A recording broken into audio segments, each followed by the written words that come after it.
The bus dropped me at West Yellowstone on a Tuesday in late September. I had a duffel bag, a federal hiring packet, and $11 in my checking account. The woman at the Park Service office looked at my paperwork for a long time before she made a phone call. She didn't say anything into the receiver. She just listened, nodded twice, and hung up. "Someone will collect you," she said.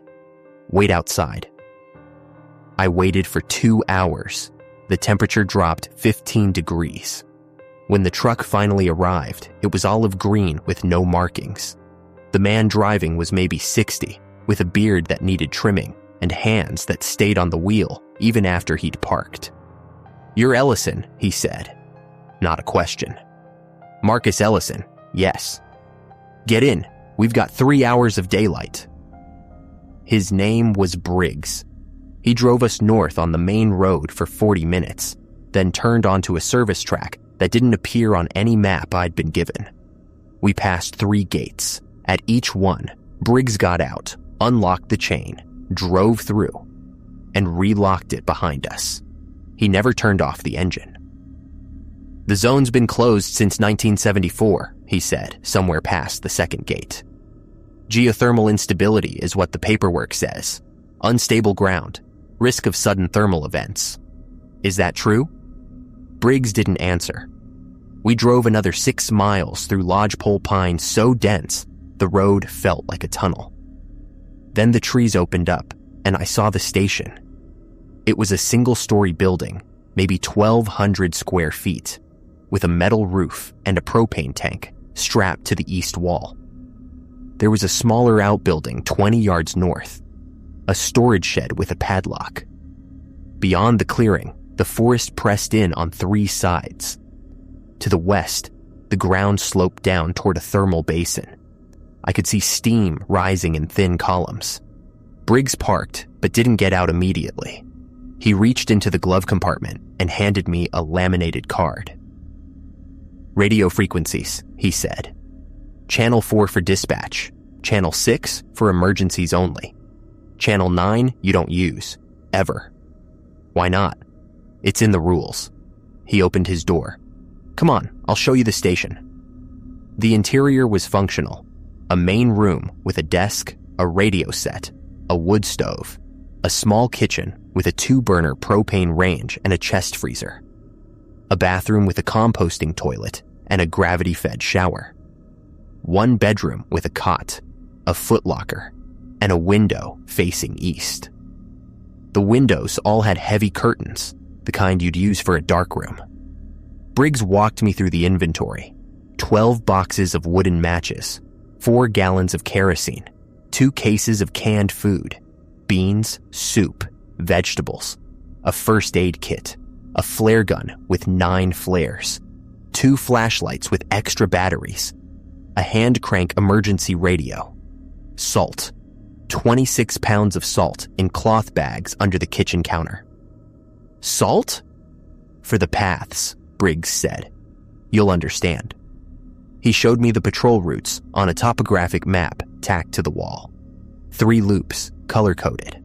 Blue was shortest. A 2-mile circuit around the station and the near-thermal features. Green was intermediate. 4 miles, extending to the old research outpost at Sulphur Creek. Red was the long patrol. 7 miles, touching the northern boundary where the zone met the regular park. "You run blue twice daily," Briggs said. "Dawn and dusk. Green once a week, Wednesdays only. Red, you don't run unless dispatch authorizes it." "What's at the northern boundary?" "Fence, cameras, motion sensors." He tapped the map. "And nothing that concerns you unless dispatch says otherwise." I nodded. My job was simple enough on paper. Maintain the station, run the patrols, report anything unusual. The pay was good, better than good actually, which should have been my first warning. But I owed $38,000 to 3 different creditors, and my mother's medical bills weren't going to pay themselves. "One more thing," Briggs said. He reached into his jacket and pulled out a folded sheet of paper, worn at the creases. "The previous rangers left this. Everyone who works this zone adds to it eventually. You will too, probably. I unfolded the paper. The handwriting changed several times, at least 4 different hands, maybe 5. Some entries were in pencil, some in pen. A few had been crossed out and rewritten. Read it tonight, Briggs said. Memorize it. Follow it exactly. What happens if I don't? Briggs was already walking toward the door. Someone will collect your replacement. He drove away without saying goodbye. I stood on the porch and watched the truck disappear into the trees. Then I went inside, locked the door, and read the rules. The paper was titled Operational Protocols. Zone 7, in block letters at the top. Below that, in smaller handwriting, these are not suggestions. 1. All patrols must begin within 15 minutes of official sunrise or sunset. Check the posted table by the radio for exact times. Do not begin a patrol early. Do not begin a patrol late. If you miss the window, do not attempt the patrol at all. 2. While on patrol, do not leave the marked trail for any reason. The trails are indicated by orange blazes on trees spaced no more than 40 yards apart. If you cannot see the next blaze, stop. Do not proceed. Wait until the blaze becomes visible again, then continue. 3. If you encounter wildlife during a patrol, do not make eye contact. Step to the side of the trail and look at the ground until the animal passes. This applies to all wildlife: elk, bison, bears, birds, everything. If an animal does not pass within 4 minutes, return to the station by the route you came. 4. The thermal features are unstable. Do not approach within 20 yards of any pool, vent, or mud pot unless you are conducting a scheduled observation. Scheduled observations occur only at 1100 hours on Mondays. At no other time should you approach the thermal features. 5. Between the hours of 2:15 a.m. and 3:45 a.m., remain inside the station with all doors and windows secured. Do not look out the windows during this period. If you hear sounds outside, footsteps, knocking, voices, do not respond, do not acknowledge. Wait until 3:45 a.m., then proceed normally. 6. The radio must be checked every 4 hours during waking hours. Use channel 4 only. State your call sign, the current time, and the phrase all clear or situation to report. Dispatch will respond within 60 seconds. If dispatch does not respond, wait 10 minutes and try again. If there is no response after 3 attempts, switch to channel 6 and transmit the word cardinal 3 times. Then wait. 7. If you see another person in the zone, anyone at all, do not approach them. Do not call out to them. Return to the station immediately and lock all doors. Radio dispatch on channel 4 and report exactly what you saw. Location, time, direction of travel, and clothing if visible. Do not describe their face. 8. The storage shed is locked for a reason. You may access it only to retrieve supplies, and only during daylight hours. Always lock the shed before you leave. If you arrive at the shed and find it already unlocked, do not enter. Return to the station and radio dispatch. 9. Salt must be spread on the station's porch and around all door and window frames once weekly, on Sunday mornings. Use approximately 2 pounds total. The salt must form a continuous, unbroken line. Check the lines daily. If a line is broken for any reason, repair it immediately. 10. If the power fails, do not use the backup generator after dark. Use only candles or kerosene lamps. The generator may be used between sunrise and sunset only. 11. You will sometimes hear your name called from outside the station. The voice may sound familiar. It may sound like someone you know, someone you trust. Do not respond. Do not go outside. This applies day or night, but especially between 2:15 a.m. and 3:45 a.m. 12. There is a mirror in the bathroom. After sunset, do not look into it. If you need to see your reflection for any reason, use the window glass in the main room with a flashlight held behind you. This is important. Below the 12th rule, in different handwriting. These rules have kept us alive. Trust them. I read the list 3 times, then I folded it and put it in my shirt pocket. The sun was going down. I had missed the window for the evening patrol, which meant I would start fresh in the morning. I heated a can of soup on the propane stove. I checked the salt lines. They were intact, if a little thin in places. I made a note to reinforce them on Sunday. I tested the radio at 8 p.m. Dispatch responded on the first call. A woman's voice, flat and professional, confirming my transmission and signing off. At 9:30, I closed the blackout curtains in every room. I did not look in the bathroom mirror. I went to bed with a flashlight on the footlocker and the bedroom door open so I could see the main room. I slept poorly. At some point in the night, I checked my watch. It was 2:41 a.m. I heard footsteps on the porch, slow, deliberate. They circled the building once, then again, then a third time. I lay in the dark and listened. I did not get up. I did not look out the window. At 3:45 a.m., the footsteps stopped. I heard nothing else until dawn. The morning patrol went smoothly. I left the station at 6:52 a.m., 3 minutes after official sunrise. The blue trail wound through Lodgepole Pine and skirted the edge of the thermal basin. The steam was thicker than I'd expected. Visibility dropped to maybe 30 yards in places, but the orange blazes were easy to follow.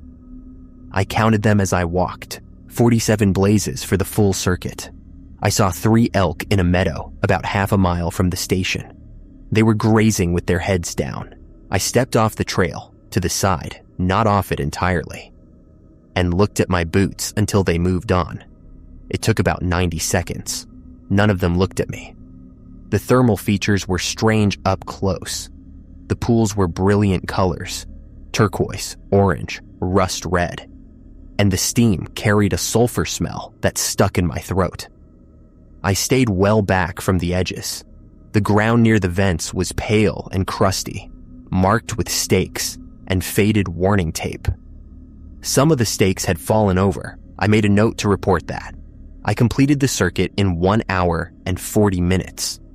Back at the station, I made coffee and radio dispatch, all clear. The days settled into a rhythm.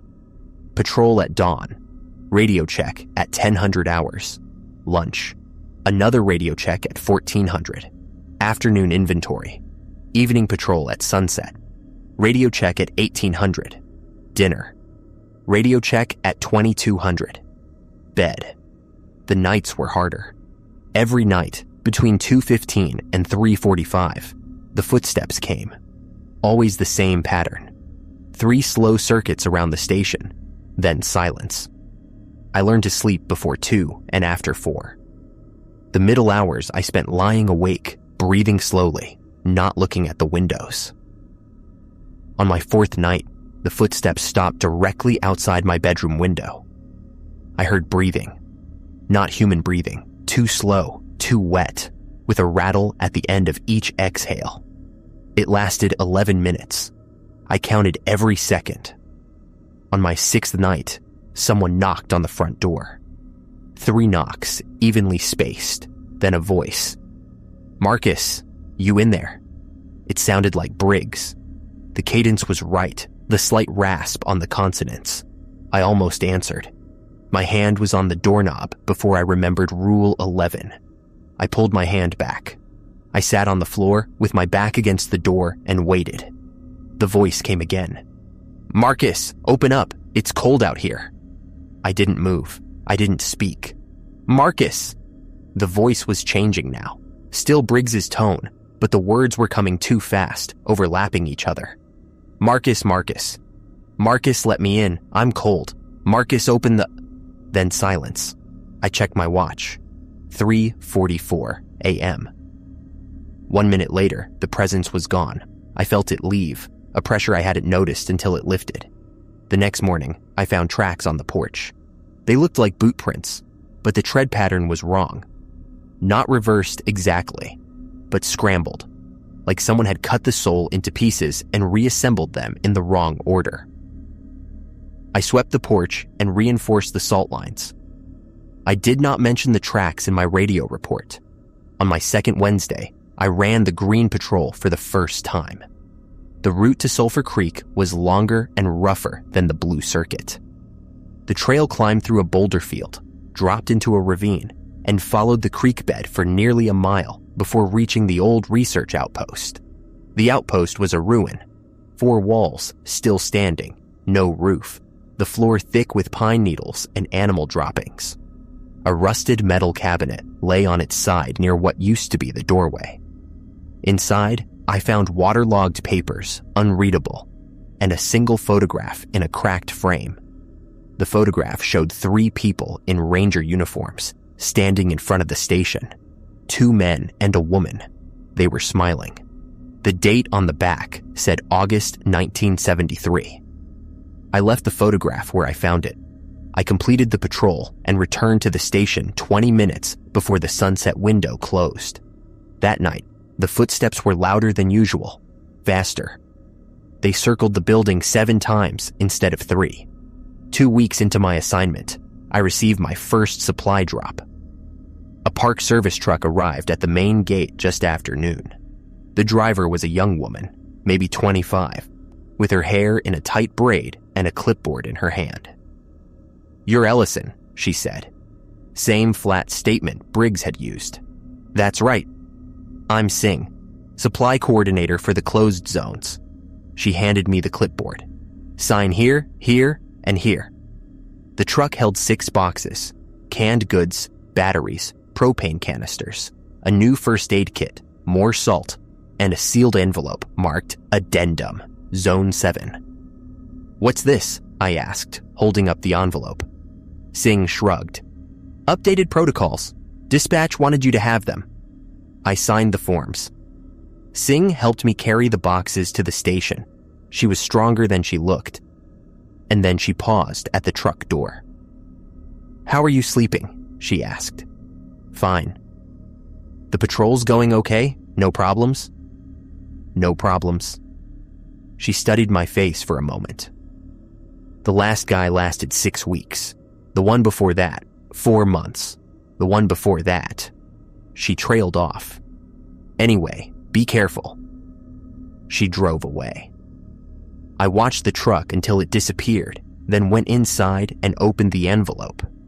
The addendum was typed on official letterhead. It was titled, "Amendments to Zone 7 Protocols, effective immediately." A. If you observe any thermal feature changing color or intensity outside of scheduled observation times, do not approach. Do not observe for more than 30 seconds. Return to the station and note the time, location, and nature of the change in the logbook. Do not radio dispatch unless the change persists for more than 48 hours. Be effective immediately. The storage shed may only be accessed on Tuesdays, Thursdays, and Saturdays. All other days, the shed is off limits, regardless of circumstances. C. If you hear sounds resembling human speech coming from any thermal feature, vacate the immediate area. Maintain a minimum distance of 100 yards from the source. Do not attempt to interpret or record the sounds. D.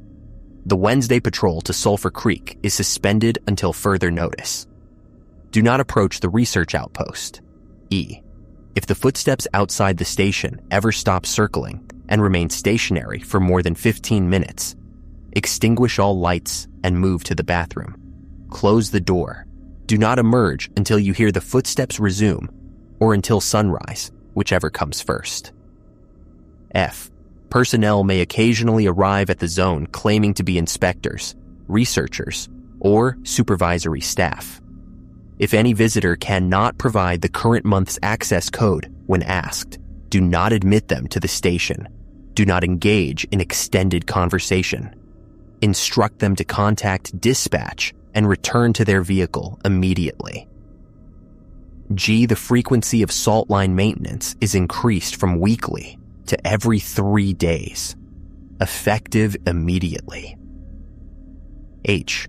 Under no circumstances should you follow any trail not marked by orange blazes, regardless of how well maintained it appears. Below the 8th Amendment, someone had written in pencil, "The trails move sometimes. Trust the blazes, not your memory." I read the amendments 3 times and added them to my protocol sheet. The restriction on Sulphur Creek bothered me. I wanted to know why, but I had learned not to ask questions that wouldn't be answered. That night, I reinforced the salt lines. I used 4 pounds instead of 2. The 3rd week was when things began to change. On a Tuesday morning, I went to the storage shed for kerosene. The padlock was in place. The door was secure. But when I opened it, the interior was wrong. The shed was 12 feet deep. I had measured it during my first week.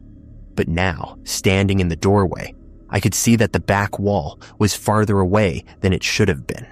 20 feet at least, maybe more. The shadows at the far end were too dark to see clearly. I grabbed the kerosene can from its hook near the door. I did not enter the shed. I did not look at the far wall any longer than I had to.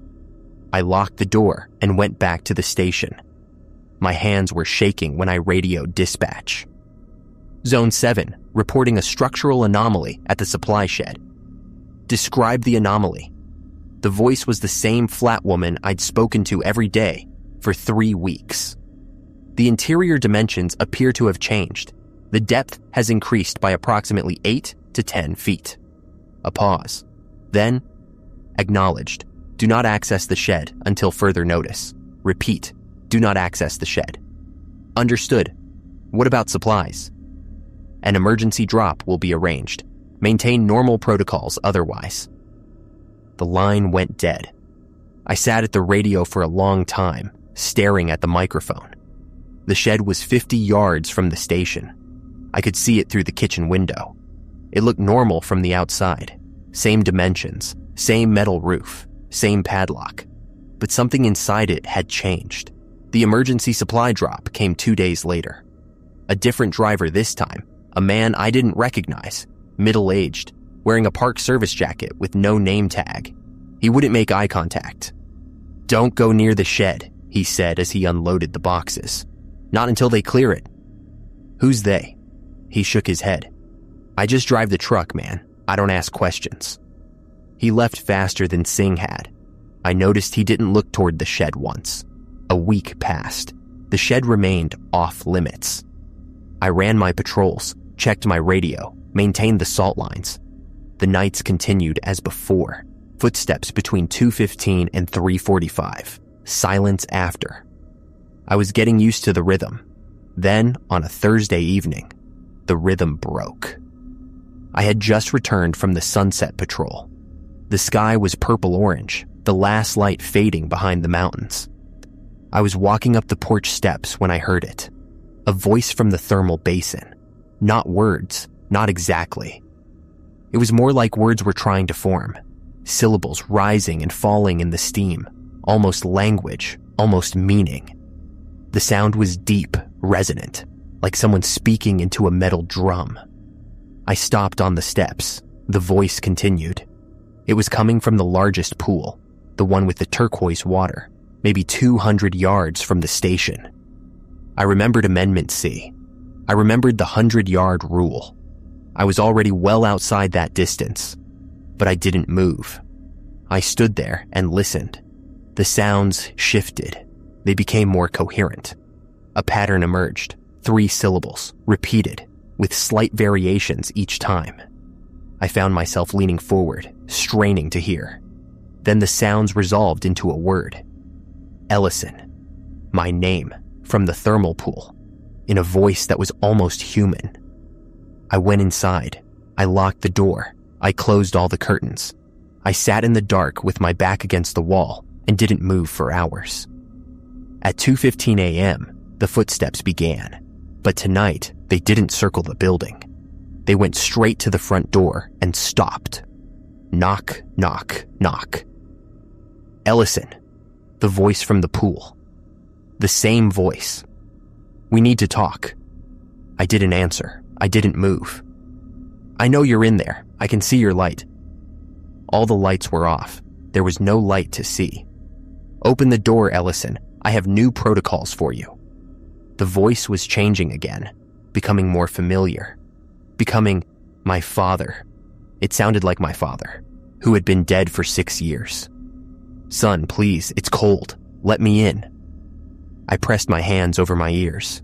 I recited the rules in my head, all 12, plus the amendments, over and over, until the words became meaningless sounds. At 3:44 a.m., the knocking stopped. At 3:45, the presence lifted. I lowered my hands and sat in the silence for a long time. In the morning, I found new tracks on the porch. These weren't boot prints. They were handprints, 5-fingered, human-sized, but elongated, with too many joints. They led from the door to the edge of the porch, then stopped. The salt line in front of the door was disturbed, but not broken. I repaired it immediately. A month into my assignment, I received a visitor. His name was Caldwell. He arrived in an unmarked truck just after noon, carrying a duffel bag and a thick folder of paperwork. He was young, mid-20s, fresh out of some training program, with the kind of eager energy I remembered having once. "I'm your relief," he said, shaking my hand. 2-week rotation. You're supposed to show me the ropes." I didn't know anything about a rotation. I radioed dispatch. "Confirmed," the flat voice said. "Caldwell is scheduled for familiarization. Provide standard orientation." I looked at Caldwell. He was smiling. He had no idea. "Okay," I said. "Let's start with the rules." I showed him the protocol sheet. I watched his face as he read. The smile faded. He looked up at me twice, like he was waiting for the punchline. "This is real?" he asked. "It's real. The footsteps, the voices, He gestured at the shed, visible through the window. "The shed that's bigger inside." "I haven't been in the shed in 2 weeks. Dispatch said not to." Caldwell laughed. It was a nervous sound. "Come on, man. This is hazing, right? Some kind of initiation thing." "I wish it was." He stared at me. I stared back. After a moment, something in his expression changed. He wasn't smiling anymore. "Okay," he said quietly. "Okay, tell me what I need to do." I spent 3 days training Caldwell. I showed him the patrol routes, the radio procedures, the inventory system. I explained the salt lines. I walked him through the timing windows, when to patrol, when to stay inside, when to ignore what he heard. He followed the rules. For the first 2 nights, he followed them perfectly. On the 3rd night, he didn't. I was asleep when it happened. The sound of the door woke me, the front door, opening and closing. I checked my watch. 2:37 a.m. I got up. Caldwell's cot was empty. His boots were gone. I went to the window and pulled back the curtain 1 inch, just enough to see. Caldwell was walking across the clearing toward the thermal basin. He was moving slowly, deliberately, like someone in a dream. Ahead of him, at the edge of the largest pool, something was standing in the steam. It was shaped like a person. It was waving. "Caldwell," I whispered, but he was too far away to hear. I watched him walk into the steam. I watched the shape move toward him. I watched them both disappear. The steam closed around them like a curtain. For 30 seconds, there was nothing. No sound, no movement. Then Caldwell screamed. It lasted maybe 5 seconds. High, ragged, cut off abruptly. Then silence. I stood at the window until dawn. Caldwell did not return. At sunrise, I radioed dispatch. I reported what I had seen. The door opening, Caldwell walking toward the basin, the shape in the steam, the scream. "Acknowledged," the flat voice said. "Remain in the station. Do not attempt to search for the trainee. A recovery team will be dispatched." "Recovery team?" "Standard protocol for personnel loss. Maintain normal operations. Await further instructions." The line went dead. The recovery team never came. I waited 3 days. I ran my patrols. I checked my radio. I maintained the salt lines. I did not go near the thermal basin. On the fourth day, I found Caldwell's boot on the trail. Just one boot, sitting upright on a flat rock about 200 yards from the station. It was empty.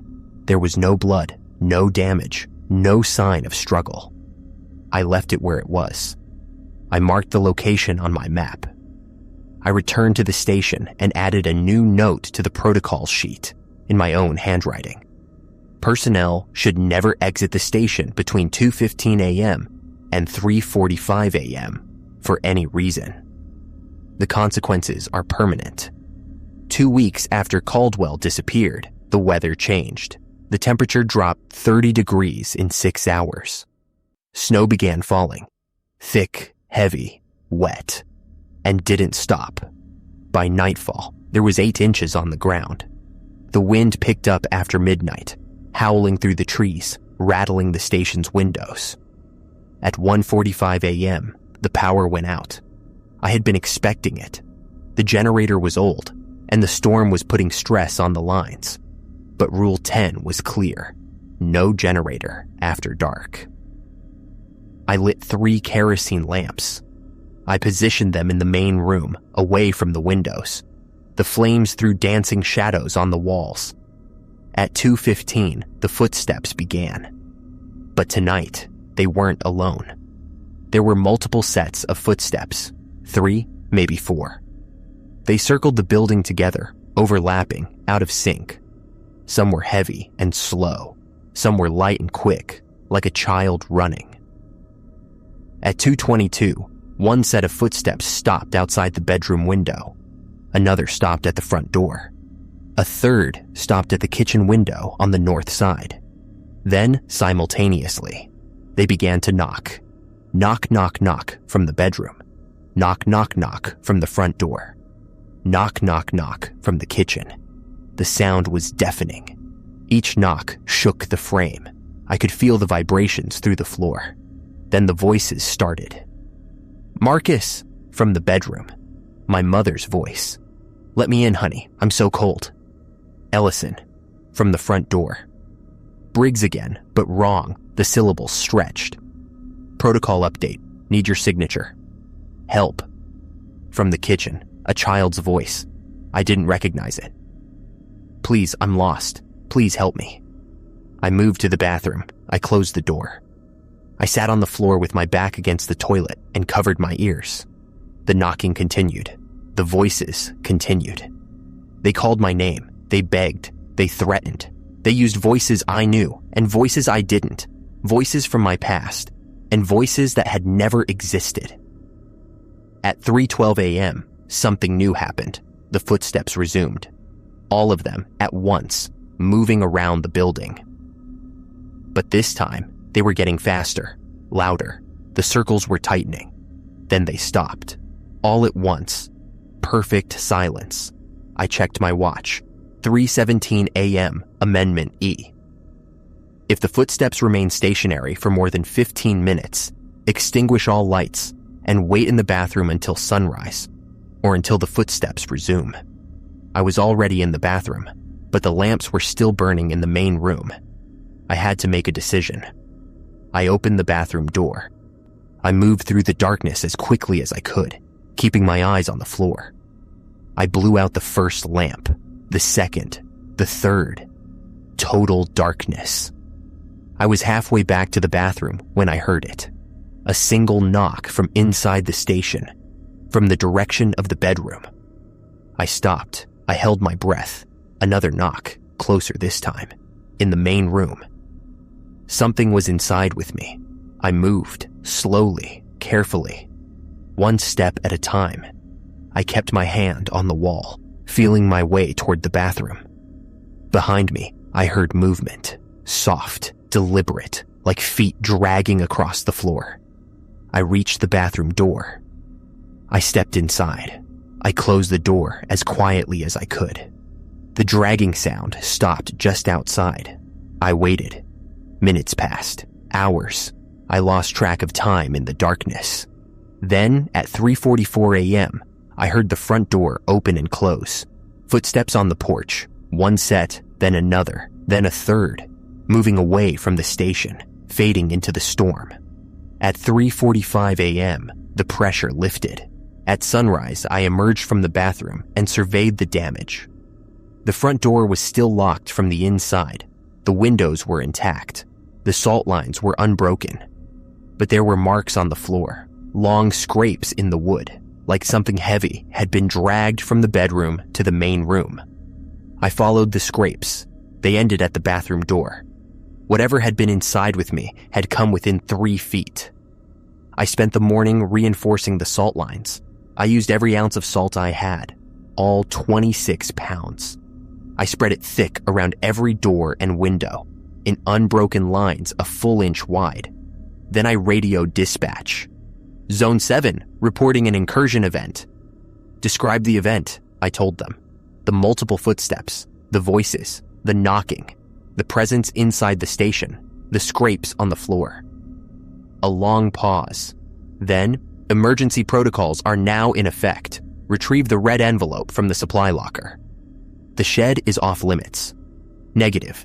Shed access is temporarily authorized for emergency protocol retrieval only.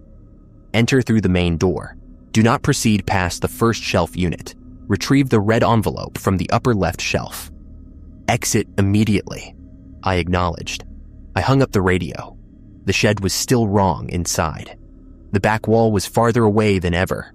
30 feet now, maybe 40, lost in shadow. But I didn't look at it. I kept my eyes on the first shelf. I grabbed the red envelope. I left. Inside the envelope were 3 pages. The first page was titled Emergency Protocols, Zone 7, Siege Conditions. 1. During siege conditions, all patrols are suspended. Do not exit the station for any reason until siege conditions are lifted by dispatch. 2. Radio checks must be performed every 2 hours instead of every 4. If dispatch does not respond after 3 attempts, barricade the bedroom door and wait for morning. 3. All windows must remain covered at all times. Do not remove the coverings to observe activity outside the station. Do not attempt to document what you hear. 4. If something enters the station, do not attempt to confront it. Move immediately to the bathroom, close the door, and wait. The bathroom is protected. Other rooms are not. 5. If siege conditions persist for more than 72 hours, contact dispatch on Channel 6 and transmit the phrase, "Final measure." Await further instructions. The second page was a map of the station interior, with safe zones marked in green and danger zones marked in red. The bathroom was the only green space. Everything else was red. The third page had a single line of text. Do not trust anything that asks you to open a door. Siege conditions lasted 4 days. 4 days of 2-hour radio checks. 4 days of covered windows and no patrols. 4 days of listening to the footsteps, the knocking, the voices. On the second night, the voices changed tactics. They stopped pretending to be people I knew. Instead, they used my own voice. Ellison, open the door. It's safe now. Ellison, dispatch said I could come out. Ellison, I need to check the salt lines. My own voice, my own cadence, saying things I would never say. I covered my ears and waited. On the third night, something tried the windows. I heard glass creak under pressure. The frames groaned, but the curtains stayed in place, and I did not look. On the fourth night, everything stopped. At 2:14 a.m., the footsteps approached as usual. But at 2:15, the exact moment they normally began circling, there was nothing. Silence, complete and total. I waited. 1 hour, 2, 3. At 5:30 a.m., my radio crackled. Zone 7, siege conditions lifted. Resume normal operations at sunrise. I didn't move until the light came through the curtains. The aftermath of the siege was extensive. 23 trees in the clearing around the station had fallen during the 4 days. Not from the storm, but from something else. They lay in a perfect ring, all pointing outward from the station, like they had been pushed. The thermal basin had changed. The largest pool, the turquoise one where the voice had come from, where Caldwell had walked into the steam, was gone. In its place was a crater, 20 feet wide and at least 10 feet deep, filled with pale mineral crust. No water, no steam, nothing. The storage shed had returned to normal dimensions. I checked it carefully, measuring with a tape from my supply kit. 12 feet deep, exactly as it should be.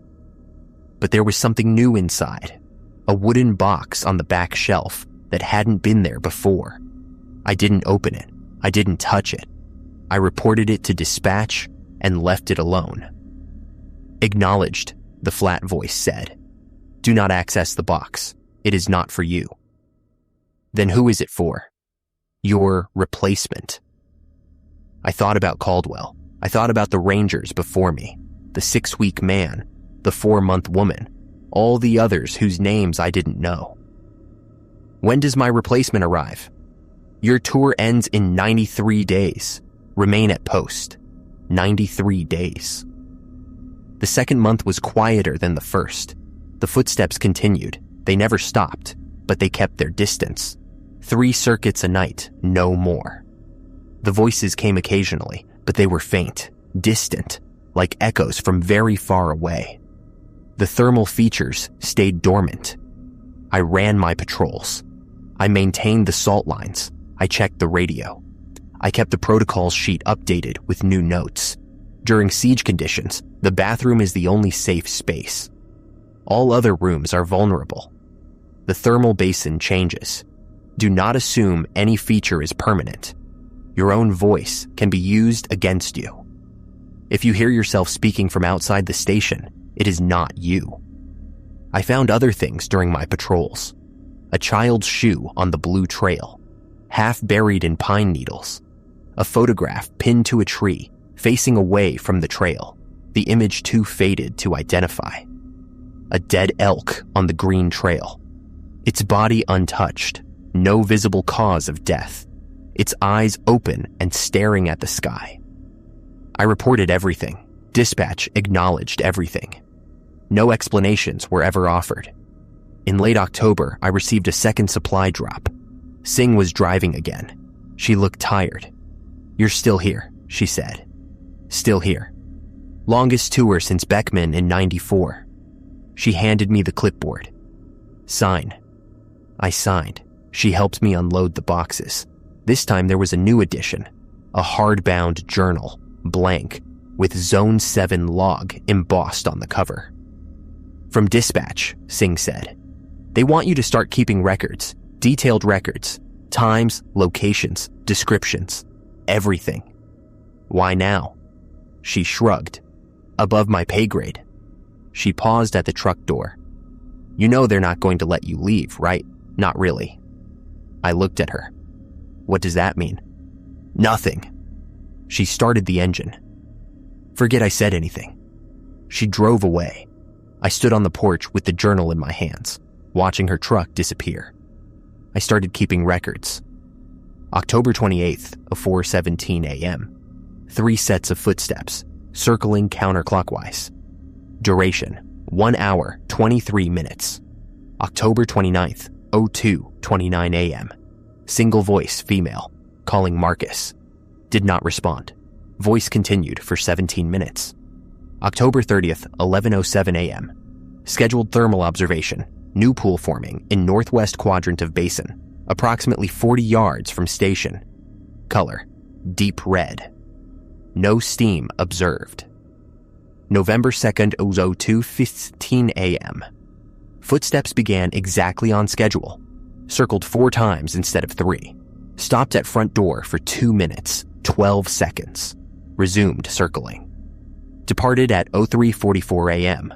November 4th, 09:22 a.m. Found trail marker on blue circuit that does not match standard orange blazes. Color, pale yellow. Visible for 6 seconds, then not visible. Did not follow. November 5th, 02:18 a.m. Voice used my father's exact phrases. You're a disappointment, Marcus. I expected more from you. Did not respond. Voice continued for 43 minutes. November 7th, 03:41 a.m. Something scratched at bedroom window for 14 minutes.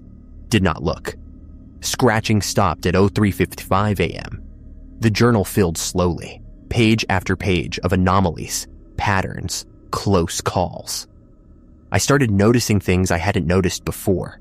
Correlations between weather and activity. Variations in timing that followed lunar cycles. Specific phrases that the voices repeated, regardless of whose voice they used. It was almost scientific, almost rational. I could pretend I was a researcher documenting natural phenomena. But then I would remember Caldwell walking into the steam, and the pretense would shatter. On November 12th, I heard something new. It was just after midnight, well before the 2:15 window, and I was lying in bed, not quite asleep. The station was quiet. The wind had died down. There were no footsteps, no voices. Then I heard a sound from outside, a metallic clink, like a chain being moved. I sat up, the storage shed. I moved to the kitchen window and pulled back the curtain, just an inch. The shed was dark, but the padlock was swinging, back and forth, like someone had just touched it. I watched for 10 minutes. Nothing else happened. The padlock stopped swinging. The shed remained closed. In the morning, I went to check. The lock was still secure, but there were handprints on the door. The same elongated, many-jointed prints I'd seen on the porch months ago. They led from the door to the back of the shed, then stopped. I radioed dispatch. Activity at the storage shed last night, midnight, unknown access attempt. Was the shed breached? Negative. Lock remains secure. Acknowledged. Increase perimeter checks to twice daily until further notice. I added a new amendment to my protocols. Check the storage shed exterior during morning and evening patrols. Note any changes to lock position, door status, or ground disturbance. 2 days later, I found the first letter. It was on the porch when I woke up, weighted down with a stone. Plain white envelope, no address, no postmark. Just my name, Ellison. I didn't touch it immediately. I radioed dispatch. Unknown correspondence on the porch. Plain envelope. My name written on front. Do not open the envelope. Leave it in place. We will send someone. Singh arrived 6 hours later. She was wearing gloves. She picked up the envelope with tweezers and placed it in a plastic bag. What is it? I asked. Probably nothing. She wasn't looking at me. Sometimes things form. They try to communicate. Usually it's gibberish. And when it's not gibberish, she didn't answer. She got in her truck and drove away. The second letter appeared on November 18th. Same envelope, same handwriting, same weight. A stone from the thermal basin, porous and mineral stained. I radioed dispatch. They told me to leave it. Singh came. She took the letter. The third letter appeared on November 21st, and the fourth on November 24th, and the fifth on November 27th. By December, I had stopped calling. I left the letters on the porch until Singh came for her regular supply run. She collected them in silence. I never learned what they said. December brought real winter. The temperature dropped below zero and stayed there. Snow accumulated until the drifts reached the station's windows. The thermal basin produced more steam than ever. Great clouds of it, rising into the frozen air, obscuring everything more than 50 yards out. The patrols became harder. The blue circuit that normally took an hour and 40 minutes now took 3 hours. The trails were buried. I followed the blazes, but sometimes the blazes were buried too, and I had to dig. On December 9th, I found a new trail. It wasn't on my map. It branched off the blue circuit about half a mile from the station, heading northeast into a part of the forest I'd never entered. The trail was clear, no snow, no debris, like something had swept it clean. I remembered Amendment H. Under no circumstances should you follow any trail not marked by orange blazes, regardless of how well maintained it appears. I didn't follow it, but I marked its location in the journal. The next day, the trail was gone. No sign it had ever existed. On December 14th, the radio went silent. I was doing my 10 hours check. I transmitted my call sign, the time, the all clear. I waited. No response. I waited 10 minutes and tried again. No response. I switched to channel 6 and transmitted cardinal 3 times. I waited. At 10:22, the radio crackled, but it wasn't dispatch. Ellison, a man's voice, unfamiliar. Listen carefully. They're not going to help you. Who is this? Someone who was in your position once, a long time ago. What do you mean they're not going to help me? Static. Then. The zone isn't what you think. It's not containment. It's feeding. The line went dead. I tried to raise dispatch for the rest of the day. Nothing. Channel 4 was silent. Channel 6 was silent. Even Channel 9, the one I was never supposed to use, produced only static. At sunset, I did not run my patrol. I stayed inside. I reinforced the salt lines. I lit the kerosene lamps and positioned them near the doors. At 2:15 a.m., the footsteps came. But tonight, there were more of them. 10 sets. 20. More than I could count. They didn't circle the building. They stood around it, motionless, for 1 hour and 30 minutes. Then they began to walk toward the walls. I heard them getting closer, slow, deliberate, closer and closer until they were right outside, pressed against the walls, surrounding the station on all sides. Then they stopped. I waited. Nothing happened. No knocking. No voices. Just the presence of them, inches away, separated from me by wood and glass and salt. At 3:45, they withdrew. I heard them walk away, not back into the forest, but down, like they were sinking into the ground. In the morning, I found holes in the snow around the station, dozens of them. Perfect circles, 8 inches in diameter, going straight down into the frozen earth. I didn't look into them. I didn't measure how deep they went. I walked back inside and locked the door. The radio came back online on December 16th. Zone 7, report status. Dispatch. The same flat voice, as if nothing had happened. Station secure, requesting explanation for 32-hour communication. Blackout. No blackout on record. All transmissions logged as normal. That's not possible. I transmitted 17 times over 2 days with no response. Silence. Then. Zone 7, are you experiencing anomalous time perception? This can be a symptom of prolonged exposure. I thought about the man on the radio, the voice I'd never heard before. They're not going to help you. Negative, I said. Just technical difficulties. Resolved now. Acknowledged. Resume normal operations. I resumed normal operations. But I started keeping a second journal, one I didn't report to dispatch. Personal notes, observations, questions.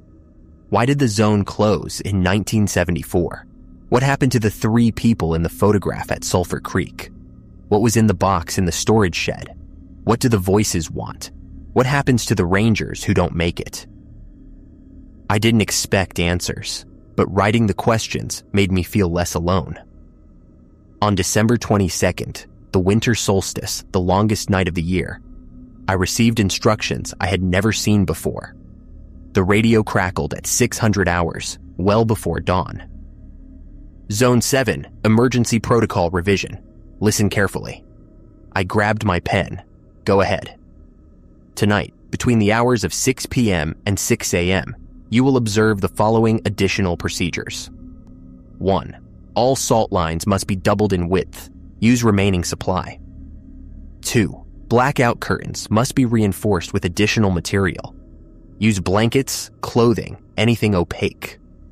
3. Between midnight and 3:45 a.m., you will hear sounds that attempt to replicate this transmission.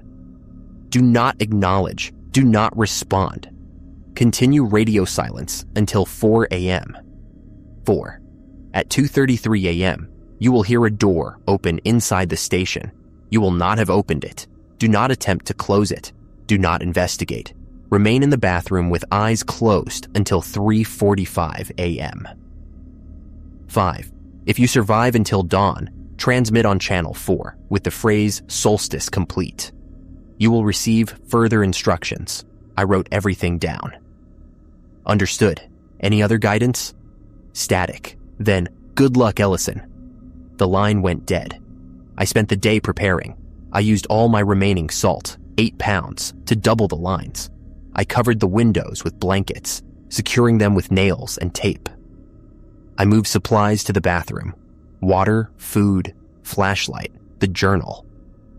I checked the time obsessively. Sunset was at 4:43 p.m. I had less than 11 hours. At 4:30, I closed and locked every door. I lit the kerosene lamps. I sat at the radio and waited. Sunset. The first hour passed quietly. The second, the third. At 10 p.m., I heard the footsteps begin, earlier than usual, much earlier. But they stayed at a distance, circling the tree line instead of the station. At 11 p.m., the voices started. Not from outside this time, from the radio. Ellison, this is dispatch. Status report. I didn't respond. Ellison, we're not receiving your transmissions. Please confirm you are alive.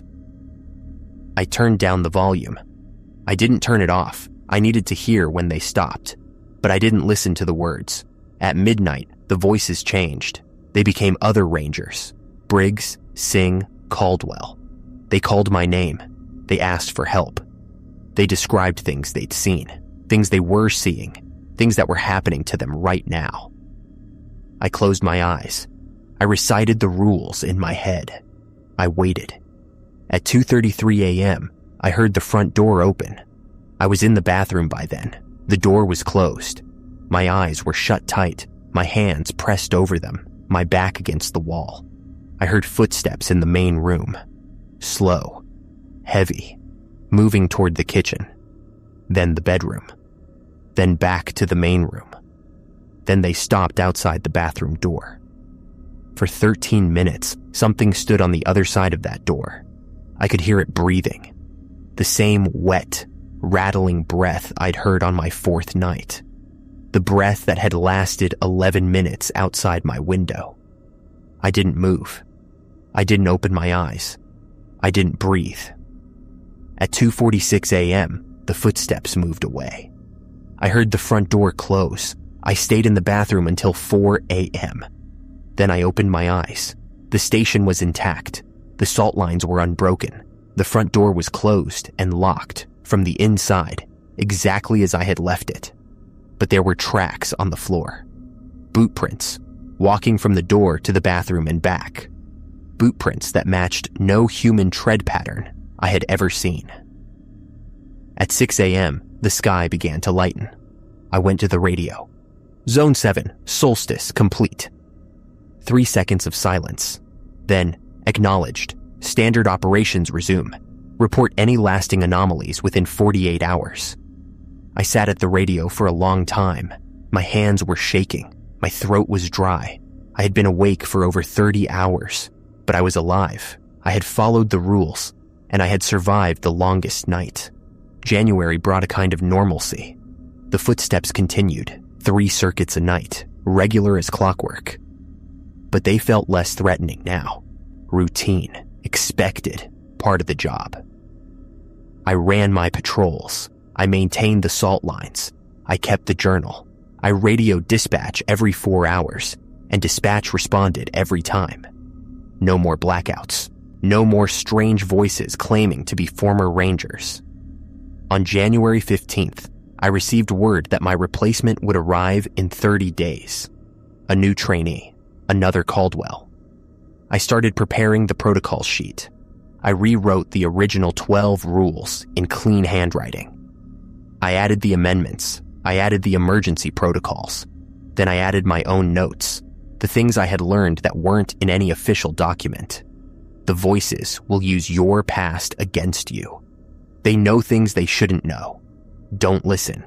The thermal basin changes. Pools appear and disappear. Don't assume any feature is safe. If you hear yourself speaking from outside, It is not you. Never respond to your own voice. The shed is wrong. It doesn't follow normal rules of space. Get what you need and get out. The solstice is the worst night. If you survive it, you can survive anything. Trust the salt. It works. Don't ask why. I put the sheet in an envelope and placed it in the desk drawer. Whoever came next would find it. Maybe they would listen. Maybe they wouldn't. On February 10th, Singh arrived with the new trainee. His name was Park. He was young, even younger than Caldwell had been, with an earnest face and a notepad already in his hand. "I've read everything," he said, shaking my hand. "All the protocols, all the reports. I think I'm ready."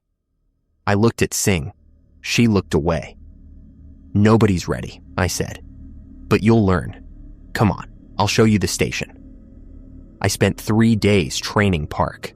I showed him the routes, the radio, the salt lines. I walked him through the timing windows. I made him recite the rules until he could do it in his sleep. On the 4th day, I was scheduled to leave. I packed my duffel bag. I did a final inventory. I left the protocol sheet in the desk drawer, where Park would find it after I was gone. Then I went to the porch and looked out at the clearing. The thermal basin was quiet. The shed was closed. The tree line was dark and still. Somewhere out there, in the spaces between the rules, things were waiting. They had been waiting for 50 years. They would wait for 50 more.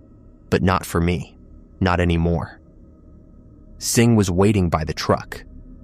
"You ready?" I took one last look at the station.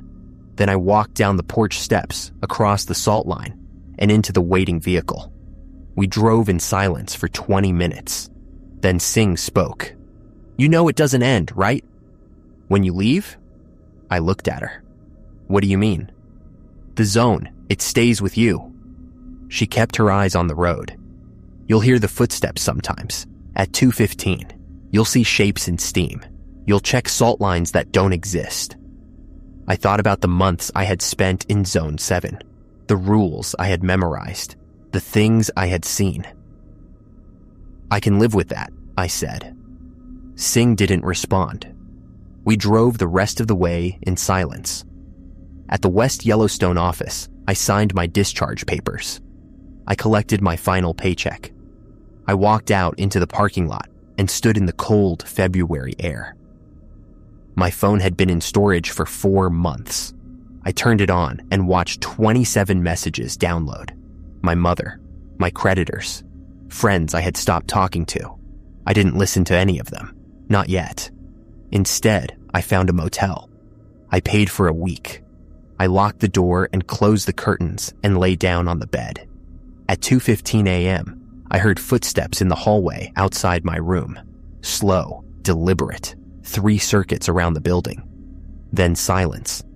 I didn't get up. I didn't look out the window. I lay in the dark and waited for dawn. Some rules you follow forever. 3 months later, I received a letter. No return address, no postmark, just my name on the envelope in handwriting I didn't recognize. Inside was a single sheet of paper. Ellison, Park, lasted 2 weeks. The 3rd trainee lasted 1. We've suspended assignments until further notice. Dispatch is requesting your return to Zone 7. Consultant status. Better pay. Different rules. Think about it. Below that, in smaller handwriting, we need someone who knows how to survive. I read the letter 3 times, then I burned it. But I kept the ash. 6 months later, I found myself driving north. I told myself it was just to see, just to check, just to make sure Park's replacement had found the protocol sheet. I stopped at the West Yellowstone office. The woman at the desk, a different woman, younger, looked at my ID for a long time. "Zone 7, she said. "You're the one who lasted 4 months." "That's right." She made a phone call, the same silent call Briggs had made years ago. Then she looked at me. "Someone will collect you," she said. "Wait outside." I waited. The truck arrived. The driver was someone I'd never seen before. A woman, older, with gray hair and steady hands. "You're Ellison," she said. "That's right." "Good. We've got work to do." She drove us north, 3 gates, 3 locks, 3 miles of tunnel through Lodgepole Pine. The station was exactly as I'd left it. The shed, the basin, the salt lines, thin but unbroken. I got out of the truck. I stood in the clearing. I breathed in the sulfur and the cold. "The rules have changed," the driver said. "There are new protocols, new amendments, new things we've learned." I figured. She handed me a folder.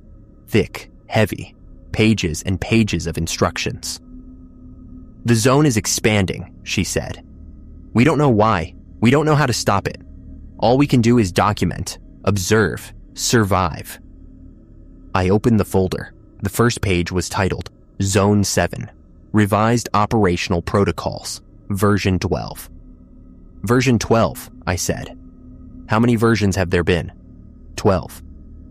"And the other 11? She didn't answer. She got back in the truck. "Radio check at 2200, she said. "Don't miss it." She drove away. I stood in the clearing until sunset. Then I went inside.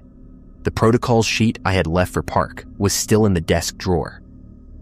But there were additions now. New handwriting, new notes, new warnings. "The basin is growing. Stay back. The shed is off limits indefinitely. Do not open. Something new is circling at night, not footsteps. Silence that moves." I read everything. Then I added my own note at the bottom. "Ellison, back on duty. Day 1. I placed the sheet on the desk. I checked the salt lines. I covered the windows. At 2:15 a.m., the silence came. It moved around the station in slow circles. 3 times, 4 times, 5. It pressed against the walls. It tested the doors. But it didn't enter. The salt held. The rules held. At 3:45, the silence withdrew. I sat at the radio and waited for dawn. The next morning, I began a new journal. Zone 7, Observations, Second Tour. February 15th, 06:12 a.m. Arrived at station, initial inspection complete. All systems functional. Salt lines intact, but thin. February 15th, 14 Grawings. First patrol since return. Blue circuit. Thermal basin shows increased activity. 6 new vents since my departure, all producing pale yellow steam. February 15th, 22. Shapper. Radio check successful. Dispatch confirms revised protocols received. February 16th, 02:15 a.m. First encounter with the silence. Observed moving presence around station perimeter. No sound, no footsteps. Departed at 03:45 a.m. February 17th, 08:30. Found new trail marker on blue circuit. Orange blaze, but inverted, pointing down instead of forward. Did not follow indicated direction. February 18th, 11 casts. Scheduled thermal observation. Largest pool now measures 60 yards diameter. Was 40 yards at end of first tour. February 19th, 02:33 a.m. Voice from thermal basin. Different than before. Not calling my name. Singing. Language unknown. February 20th, 09:15. Supply drop delayed. Sing unresponsive on radio. We'll try again at 14 by. The journal filled, page after page. The zone was changing, faster now, more dramatically. The basin expanded every week. New trails appeared and disappeared. The silence grew bolder, staying later, pressing closer. And the rules kept multiplying. By March, I had documented 47 new protocols. By April, 63. By May, 81. Some of them made sense, some of them didn't. But I followed all of them, because following the rules was how I had survived. On June 21st, the summer solstice, the longest day, I received a visitor. Not Singh, not dispatch, someone else. He walked out of the tree line at 3 in the afternoon. A man in a ranger uniform, carrying nothing, moving slowly. He stopped at the edge of the clearing and waited. I watched him from the porch. He was too far away to see clearly, maybe 70 yards. But something about his posture was wrong, too still, too patient. I radioed dispatch. Zone 7, possible visitor at perimeter. Requesting verification of personnel in area. Silence. Dispatch, please respond. Static. I looked back at the man. He hadn't moved, but he was closer now. 60 yards. 50. I hadn't seen him take a single step. I went inside. I locked the door. I covered the windows. I sat with my back against the wall and waited. At sunset, I heard him on the porch. Knock, knock, knock. Ellison. His voice was familiar. It took me a moment to place it. My voice. He was using my voice. I know you're in there. I can see your light. No lights were on. Open the door. We need to talk. About the rules. About what's coming. I didn't move. You can't stay in there forever. Eventually, you'll have to come out. And when you do, I'll be waiting. Silence. Then footsteps, walking away.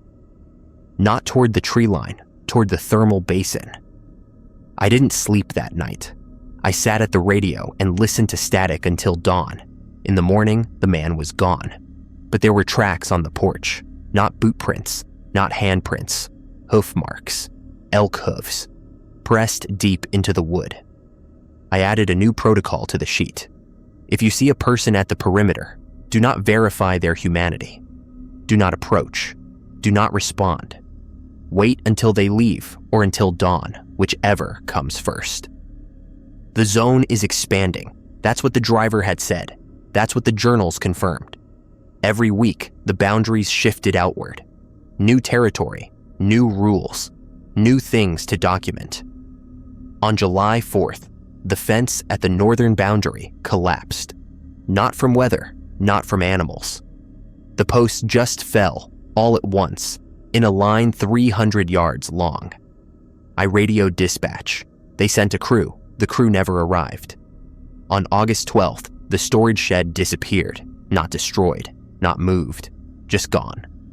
One morning it was there. The next morning, empty ground. The padlock was lying in the dirt, still locked, attached to nothing. I didn't report it. There didn't seem to be a point. On September 3rd, I found the box. It was sitting on the porch when I woke up. The same wooden box that had appeared in the shed months ago. The one I was told not to open. The one that was not for me. But the shed was gone now, and the box was here. And there was no one left to tell me not to. I brought it inside. I set it on the desk. I looked at it for a long time. Then I opened it. Inside was a sheet of paper. Ellison, if you're reading this, you've lasted longer than anyone expected. Congratulations. Here's what we know. The zone is not a natural phenomenon. It was created in 1974 by researchers attempting to contain something that had been released accidentally. The containment failed, but the boundaries held for a while. The rules work. We don't know why. We don't know what enforces them. But compliance equals survival. The zone is expanding because the containment is failing. We estimate it will reach the main park boundary within 3 years. There is no plan. There is no solution. All we can do is document, observe, survive. Thank you for your service. Below that, in familiar handwriting, Briggs's handwriting, was a final note. The rules kept me alive for 26 years. They'll keep you alive too, if you let them. Trust the salt. Trust the times. Trust the silence. And when you're ready to pass the torch, find someone like you. Someone who follows rules. Someone who survives. The zone needs us. We're all it has. I read the letter 3 times. Then I folded it and put it in my pocket. I went to the porch. I looked out at the clearing, at the empty space where the shed had been, at the steam rising from the basin, at the tree line pressing in on all sides. The zone was expanding. The containment was failing. In 3 years, maybe less, whatever lived here would reach the regular park, the tourists, the rangers, the world. I had a choice. I could leave. I could walk away. I could pretend none of this had ever happened. Or I could stay. Document, observe, survive. I went inside. I sat at the radio. I made my 4 o'clock check. Zone 7, all clear. Acknowledged, Zone 7. Any anomalies to report?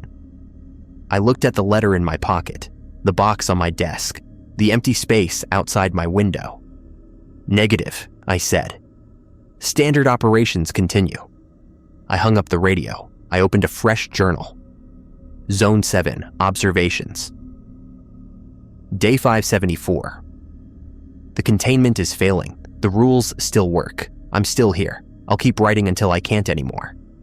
Maybe someone will find these journals someday. Maybe they'll understand. In the meantime, I have work to do. Salt lines to check. Patrols to run. Rules to follow. Always the rules. The footsteps come at 2:15 a.m. The silence follows at 2:33. The voices call my name from the basin, from the tree line, from the space where the shed used to be. I don't answer. I don't look. I don't acknowledge. I survive. That's what the zone asks of us. That's what the rules are for. And somewhere in the future, a month from now, a year, a decade, someone will find this station. They'll find the journals. They'll find the protocol sheet with all its handwritten notes, all its accumulated wisdom. They'll learn the rules, and they'll survive too.